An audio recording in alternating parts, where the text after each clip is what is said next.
छात्रों, हम आपके लिए UP police constable general Hindi की क्लास लेकर आए हैं और ये 27वीं क्लास है। ध्वनि एवं हिंदी वर्णमाला व वर्णक्रम। इससे पहली क्लासें आप चैनल की प्लेलिस्ट में जाकर देख सकते हैं। यूपी पुलिस कांस्टेबल की प्लेलिस्ट बना रखी है। और ऐसे छात्र जो पहली बार चैनल पर आए हैं, चैनल को अभी तक सब्सक्राइब नहीं कर रखा है, चैनल को सब्सक्राइब करें। देखिए पहला प्रश्न, जीवा के आधार पर स्वर कितने प्रकार के होते हैं? जीवा के आधार पर स्वर कितने प्रकार के होते हैं? देखिए, जीवा से उत्पादित होने या उसकी क्रियाशीलता के आधार पर स्वर 3 प्रकार के होते हैं। कितने प्रकार के होते हैं? 3 प्रकार के होते हैं। इसलिए इसका विकल्प बी बिल्कुल सही आंसर है। कौन कौन से होते हैं ये? अग्रस्वर,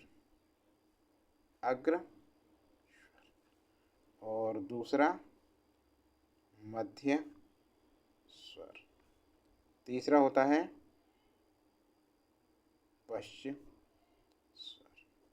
अब देखिए, अग्रस्वर क्या है? जिन स्वरों के उच्चारण में जीवा का अग्रभाग सक्रिय रहता है उन्हें अग्रस्वर कहते हैं। अरे नाम ही है अग्र माने आगे। जिन स्वरों के उच्चारण में जीवा का अग्र भाग सक्रिय रहता है उन्हें अग्रस्वर कहते हैं। जैसे कौन कौन से होते हैं ये? ई और ए आई, कैसे है? अग्रस्वर। अब दूसरा देखिए, मध्य स्वर क्या है? जिन स्वरों के उच्चारण में जीवा का मध्य भाग क्रियाशील रहता है उन्हें मध्य स्वर कहते हैं। जैसे आ, पश्च स्वर। जिन स्वरों के उच्चारण में जीवा का पिछला भाग उत्पादित होता है उन्हें पश्च स्वर कहते हैं। जैसे कौन से होते हैं? बड़ा आ, ऊ, ओ, औ। ठीक है, समझ में आ गया? अगला देखो, अगला प्रश्न नेक्स्ट दूसरा, भाषा विज्ञान की दृष्टि से ऊ है। भाषा विज्ञान की दृष्टि से ऊ किस प्रकार का स्वर है? पश्च विवृत, अग्र सव्रत, अग्र विवृत, पश्च सव्रत।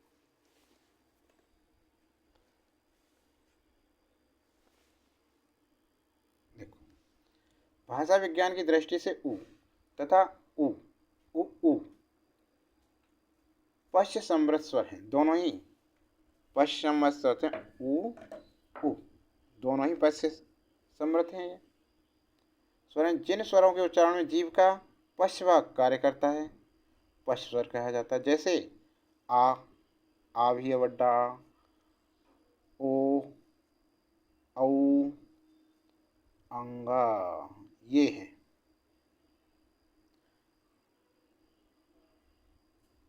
समृत उन स्वरों को कहा जाता है, समृत उन स्वरों को कहा जाता है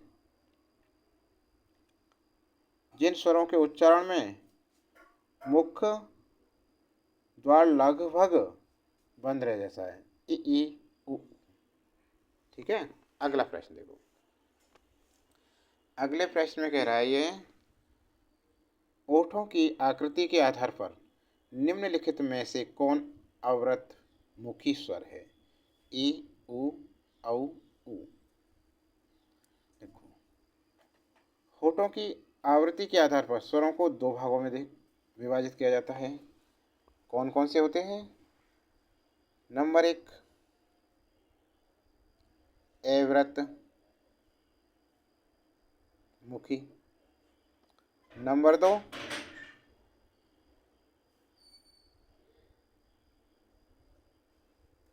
व्रतमुखी। अव्रतमुखी और व्रतमुखी। अव्रतमुखी कौन से होते हैं? जिन स्वरों के उच्चारण में ओठ व्रतमुखी या गोलाकार नहीं होते हैं अव्रतमुखी स्वर कहलाते हैं। जैसे आ, आ, ई, ई, ए, आई। व्रतमुखी कौन से होते हैं? जिन स्वरों के उच्चारण में होठ गोलाकार होते हैं वे व्रतमुखी स्वर कहलाते हैं। जैसे उ, ऊ, ओ, औ, अ, ग। तो इसमें क्या दे रखा है? इसमें पूछा है हमसे अव्यक्तमुखी स्वर। तो कौन सा है इसमें विकल्प में जो दे रखा है? विकल्प में ई वाला, विकल्प ए बिल्कुल सही आंसर है। ठीक है, अगला प्रश्न देखिए, चौथा। निम्न में कंठ्यवर्ण कौन सा है? उ, ए, ई या ई। दिए गए जो वर्ण दे रखे हैं उसमें ए कंठ्य वर्ग है। ये क्या है? कंठ्य वर्ग है। विकल्प बी आंसर है। ई और ई तालव्य वर्ण से है। ये दोनों कौन से हैं? तालव्य वर्ण से हैं। और ये कौन सा है? उ है ओष्ठ वर्ण से। ठीक है ना। अगला प्रश्न, पांचवा प्रश्न देखिए। निम्न में से ओष्ठ वर्ण कौन सा है? ए, आ, ई या उ। देखिए, आ वर्ण ओष्ठ नहीं है। आ वर्ण ओष्ठ नहीं है, यह कंठ्य ध्वनि है। उ तथा पे वर्ग के वर्ण ओष्ठ ध्वनियां हैं। तो ओष्ठ कौन सा है इसमें? डी वाला है। देखिए,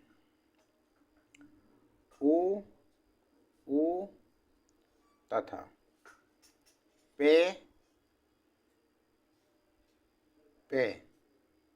वर्ण के वर्ण ओष्ठ ध्वनियां हैं।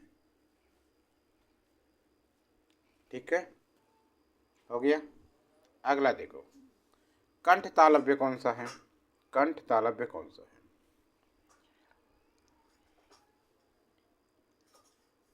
देखो,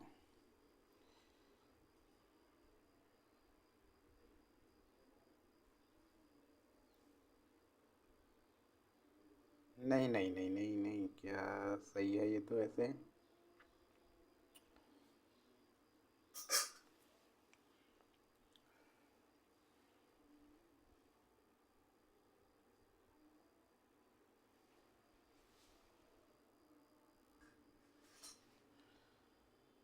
कंठवर्ण के कौन से होते हैं? देखो, इसके साथ साथ एक चीज और बताएं आपके लिए।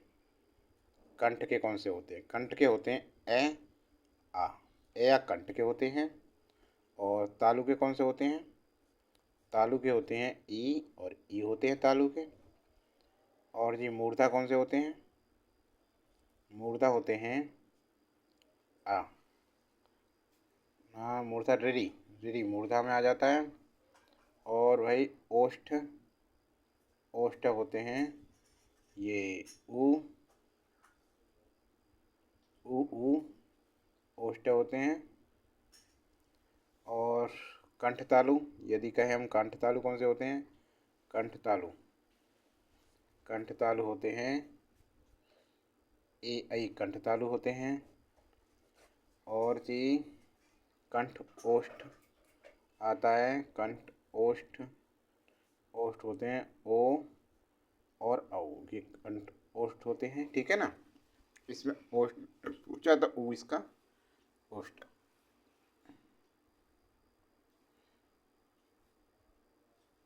अगला देखिए, अब कंठ तालव्य कौन सा है? कंठ तालव्य वर्ण ए आई है। कौन से है? ए आई है। तो विकल्प ए हमारा बिल्कुल सही आंसर है, कंठ तालव्य। जबकि उ का उच्चारण स्थान ओष्ठ से होता है। उ का किससे होता है? ओष्ठ से। ठीक है ना, उच्चारण स्थान क्या है? ओष्ठ से। रे और से का उच्चारण स्थान मूर्धा से होता है, मूर्धा। ए आ का उच्चारण कंठ से होता है, इसका कंठ से। सभी हो गए अब तो, ठीक है ना, चारों हो गए। कौन कैसे होता है। अगला देखिए 7वां प्रश्न। किस वर्ण का उच्चारण स्थान कंठ तालु से, किस वर्ण का उच्चारण स्थान कंठ तालु से। तो किस वर्ण का उच्चारण कंठ स्थान कंठ तालु से है, तो ये होता है बी विकल्प, आई आंसर है। अगला, आई के उच्चारण में डॉट डॉट और डॉट डॉट की सहायता ली जाती है, रिक्त स्थान हेतु सही विकल्प चुनें। किसकी ली जाती है, तो ये ली जाती है कंठ और तालु की। विकल्प सी हमारा सही आंसर है। अगला प्रश्न, ओ औ किस प्रकार के वर्ण हैं, ओ औ किस प्रकार के वर्ण हैं, तो ये हैं कंठोस्थ वर्ण के। विकल्प डी हमारा सही आंसर है। अगला, इनमें से औ का उच्चारण स्थल कौन सा है। औ का उच्चारण स्थल है कंठ ओष्ठ। विकल्प जी डी है जो हमारा बिल्कुल सही आंसर है।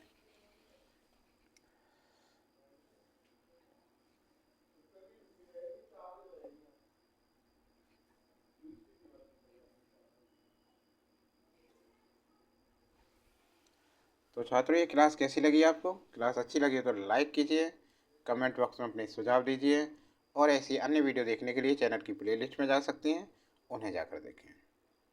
और ज़्यादा से ज़्यादा शेयर कीजिए। अभी तक सब्सक्राइब नहीं करे हैं तो सब्सक्राइब कर लें चैनल को। अगली वीडियो जल्दी लेकर आएंगे आपके लिए। आज के लिए इतना ही।